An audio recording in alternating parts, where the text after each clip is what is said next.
Hai semua, tidak kalah dengan luar negeri, Indonesia juga memiliki tol di atas laut yang selesai dibangun pada tahun 2013 silam yang diberi nama Jalan Tol Bali Mandara. Jalan tol ini berada di Provinsi Bali, yang memiliki panjang 12,7 km yang menghubungkan antara Benoa, Ngurah Rai, dan Nusa Dua. Dan menariknya lagi, jalan tol ini 100% merupakan karya anak bangsa dan merupakan salah satu jalan tol di atas laut yang terpanjang di dunia.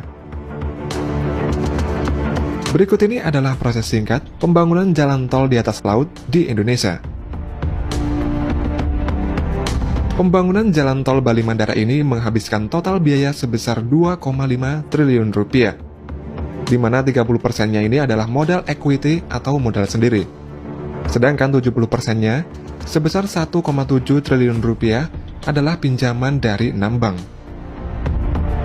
Jalan tol Bali Mandara ini dibangun untuk mengurangi kepadatan lalu lintas yang selama ini terpusat di Bali Selatan. Jalan ini sendiri menghubungkan segitiga emas antara Bandara Internasional Ngurah Rai, Pelabuhan Benoa di Kota Denpasar, dan Nusa Dua. Jalan tol Bali Mandara ini berfungsi sebagai pelengkap akses jaringan di Pulau Bali, sehingga mempermudah akses ke pelabuhan maupun kawasan wisata lainnya. Selain itu, dibangunnya jalan tol Bali Mandara ini karena berkaitan dengan diselenggarakannya KTT APEC yang bertempat di Nusa Dua pada 2013 yang lalu, di mana Indonesia ini menjadi tuan rumahnya pada saat itu. Jalan tol ini mulai dibangun sejak bulan Maret tahun 2012 dan diselesaikan pada bulan Oktober 2013 yang merupakan tol di atas laut pertama yang dibangun di Indonesia. Untuk nama Bali Mandara ini diberikan oleh Presiden SBY yang kepanjangannya adalah Maju, Aman, Damai, dan Sejahtera. Tol Bali Mandara dengan panjang 12,7 km ini juga merupakan jalan tol atas laut terpanjang yang kelima di dunia. Setelah Jiazhou Bay di Cina dengan 42 km, Lake Pontchartrain Causeway di Amerika Serikat dengan panjang 38,5 km, Chesapeake Bay di Amerika Serikat dengan panjang 24,01 km, dan Jalan Tol Penang Malaysia dengan 13,05 km. Uniknya lagi, pada Jalan Tol Bali Mandara ini sendiri menjadi satu-satunya jalan tol di Indonesia yang memiliki jalur sepeda motor. Pada jalan tol ini juga dipasang alat pengukur kecepatan angin di setiap gerbang tol agar para pengendara lancar dan aman dalam berkendara saat melewati jalan tol ini. Jika kecepatan angin mencapai 40 km per jam atau lebih, maka jalan tol Bali Mandara ini akan ditutup sementara, guna menghindari resiko kecelakaan. Selain itu, jalan tol Bali Mandara ini juga dilengkapi dengan CCTV 24 jam yang berfungsi untuk memantau pergerakan kendaraan jika sewaktu-waktu ada kendaraan yang mogok, serta dilengkapi juga dengan layanan derek gratis. Pada tol Bali Mandara ini juga memiliki fitur SHMS atau Structural Health Monitoring System yang berfungsi untuk mengukur lendutan vertikal dan kemiringan pier struktur jembatan menggunakan sensor tiltmeter yang berjumlah 22 buah. Proyek pembangunan jalan tol Bali di atas laut ini awalnya tidak dibangun di atas laut, namun dibangun melayang di darat. Kemudian dikarenakan adanya budaya di Bali yang tidak mengizinkan ada sebuah bangunan memiliki ketinggian melebihi pura, yakni maksimal 15 meter. Sehingga pada akhirnya proyek ini dibangun membentang di atas laut. Proyek tol Bali Mandara ini dibagi atas 4 paket pengerjaan.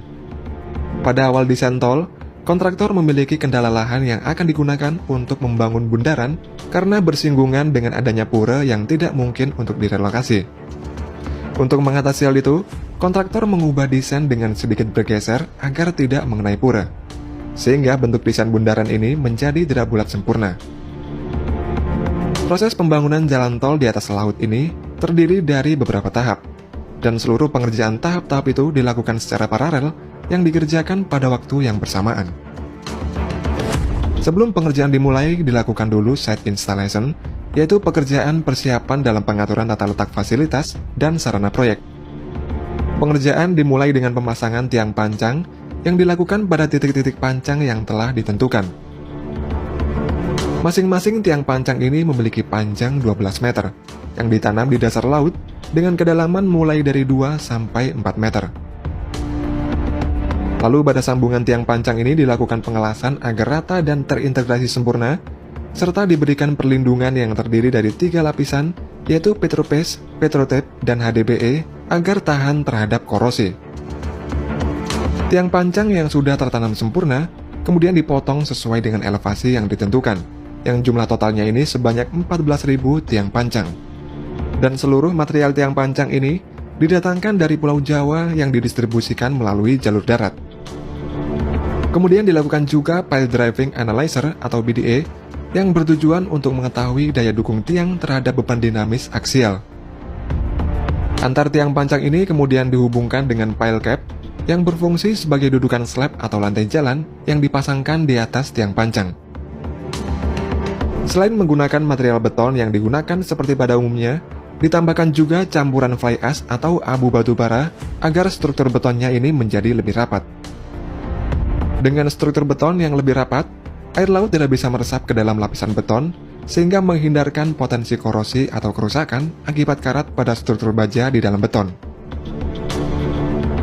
Kemudian konstruksi tiang penopang struktur jalan layang tol ini juga dilengkapi dengan struktur beton tambahan yang berfungsi seperti ikat pinggang. Struktur tambahan ini berfungsi menyatukan beberapa tiang di dalam satu pilar untuk meredam dampak getaran jika terjadi gempa. Selanjutnya adalah pemasangan girder. Girder yang memiliki panjang 30 meter dan berat 100 ton ini diangkat dengan dua buah kren yang masing-masingnya berkapasitas angkat sebesar 150 ton. Setelah itu pada proses pemasangan slab dilakukan dengan kren dan launcher gantry. Slab ini diproduksi sendiri dengan membangun pabrik precast di dekat lokasi yang dibawa ke titik lokasi dengan ponton. Kemudian selanjutnya adalah tahap pengaspalan jalan. Seluruh material untuk pengaspalan ini didapatkan dari Bali, sementara aspalnya sendiri berasal dari Surabaya, dan lebih dari 50.000 ton aspal digunakan untuk pengaspalan ini.